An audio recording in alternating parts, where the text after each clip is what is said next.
You are 12 years old and you smell like fish. Your father sold you to a merchant ship for 3 months' wages and a promise that you would learn a trade. The captain is a fat man with red hands who calls you boy because he never learned your name. Your job is everything nobody else wants to do. You scrub the deck before dawn. You empty the buckets the sailors use as toilets. You carry rope until your palms bleed raw. You sleep in the lowest part of the ship, the bilge, where water sloshes beneath the wooden planks and rats nest in the walls. The smell never leaves your clothes. The sailors ignore you or torment you depending on their mood. They trip you when your hands are full. They steal your food. One of them throws you into the cold water as you joke and laughs while you thrash. Nobody helps you out. You swim to the ladder yourself. But you watch. That is the one thing they cannot take from you. You watch how the navigator reads the stars. You watch how the bosun ties knots that hold 1,000 pounds of sail in a storm. You watch the captain at the wheel, how he reads the wind, how he reads the sea, how he reads men. You are learning. They just don't know it yet. You are 16. Your arms are thick now, rope hardened and sun darkened. You know every knot, every sail, every rope on this ship by touch in total darkness. The bosun has noticed. He stops hitting you and starts teaching you instead. That is how you know you have arrived. The merchant routes are boring but dangerous in a different way than you expected. Not pirates, not storms, but slow rot. Ships that leak, captains who drink. Officers who pocket the cargo insurance and let the goods spoil. You see the corruption everywhere now that you know where to look. You also see something else. When your ship docks in Tortuga for repairs, you see them for the first time. Pirates. Not the monsters the merchants describe, just men. Hard men, yes, scarred and dangerous, but free in a way that makes your chest ache. No uniforms, no bowing, no yes sir and no sir. They walk through the port like they own the ground beneath their feet.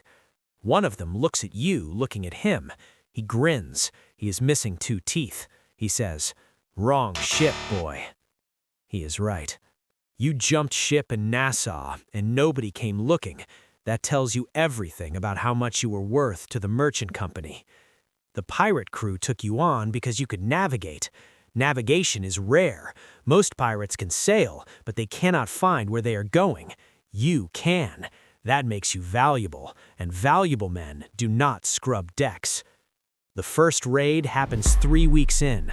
A Dutch merchant vessel, heavy with spice cargo, slower than a dead whale. The captain gives the order. The crew transforms. Men who were joking 10 minutes ago become something cold and focused. You watch them board the merchant ship with axes and pistols and screaming, and you stand at the rail with your heart somewhere in your throat. It is over in 8 minutes. No one dies. The merchant captain surrenders immediately because pirates have a reputation for mercy toward crews that do not resist and slaughter toward crews that do. The merchants know this. It is an efficient system. They divide the cargo on deck. You get a full share. More money than 3 months of merchant wages. You look at it in your hands and something shifts inside you that will never shift back. The crew voted. That is the thing about pirates that no merchant sailor can believe. They vote on everything. Where to sail, whether to attack, how to divide the plunder, what to do with prisoners. Every man has a voice. Every man has a vote. It is more democracy than most kings allow. They voted you quartermaster. You are the crew's representative against the captain. You manage the food, the water, the ammunition, the plunder. You settle disputes. When 2 men fight over a share, you are the judge. When a man is accused of stealing from the common chest, you run the trial. You have the authority to flog and to recommend death. You are 22 years old, and you hold life and death in your hands.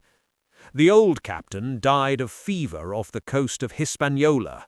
Before he lost consciousness, he told you to take the wheel. The crew voted the next morning.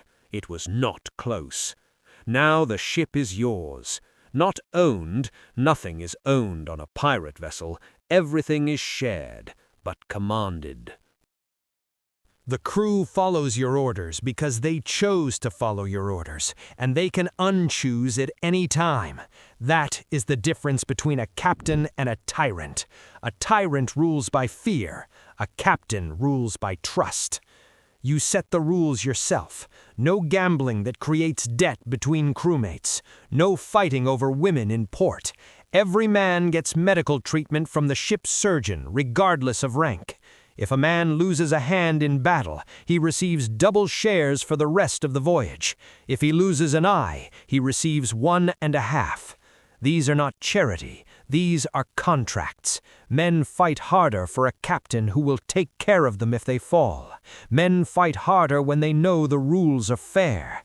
Your first voyage as captain ends with enough plunder to make every man wealthy for a year. The crew spends it all in 2 weeks in Nassau. They always do. That is fine. They will sail with you again and again and again. The feared captain. Your name has reached the governor's offices. That is how you know you have become real. Before, you were a nuisance, a mosquito. Now you are a problem that requires correspondence between colonies. 3 ships now sail under your flag. You designed the flag yourself.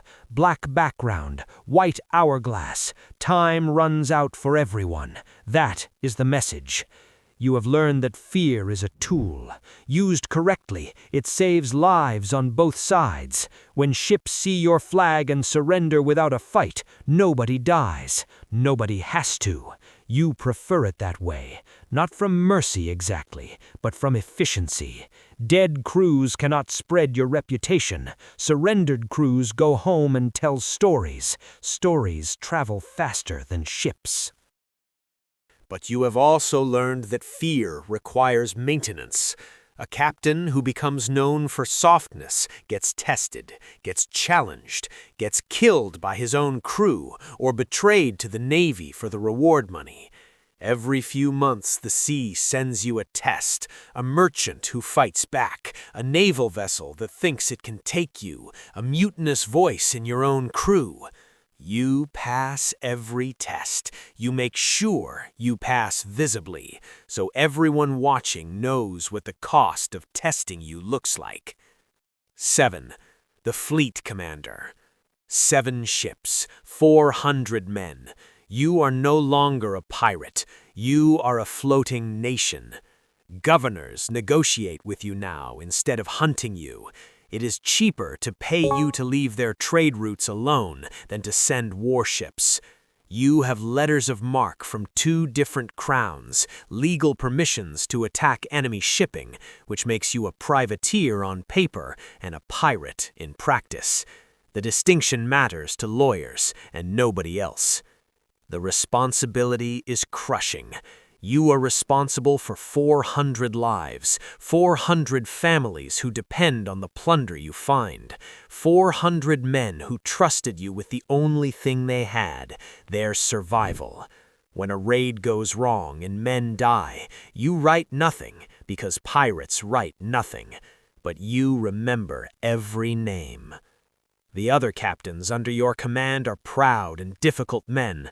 Managing them is nothing like managing a crew. A crew follows or mutinies. Captains negotiate, scheme, build alliances, push for advantage. You spend as much time managing your own commanders as you spend fighting enemies. You are 34 years old, and you are tired in a way that sleep does not fix. 8. The Legend. They print your name in London newspapers. Pamphlets sell in port cities across 3 continents. Half of what they print is lies. You are more monstrous in the stories than in reality. More romantic, too. The stories need a villain and a hero, and somehow you have become both. A young playwright in Port Royal has written a drama about you. You attend the performance in disguise. The actor playing you is taller and better looking. You find this annoying. The Navy has assigned 2 dedicated warships to hunt you. That is the highest honor a pirate can receive. It means you are expensive enough to be worth hunting specifically. You capture one of them. You let the crew go. You keep the ship. You rename it. You add it to your fleet. The admiral who commanded the other warship writes a letter to Parliament describing you as the greatest threat to maritime commerce in the Atlantic. You have the letter framed. It hangs in your cabin next to the charts. You have a choice that every pirate who survives long enough eventually faces.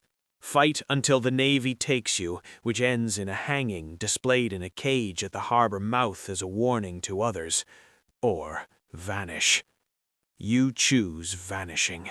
You disperse the fleet. You give each captain his ship and wish him luck. You divide the accumulated wealth, enough gold to disappear completely, enough to buy a different name and a different life in a place where nobody has heard the stories. You sail alone for the first time in years, just you and 6 trusted men and a small, fast sloop. You find a small island, not on any Navy chart, not worth occupying, just a beach and trees and silence. You sit on that beach and watch the sun go down over the same ocean that made you, the ocean that took your youth and gave you back a legend. The boy who scrubbed decks for a captain who never learned his name is gone. The man sitting on this beach as a name that frightens admirals. The sea doesn't care either way. It never did. That was always the point.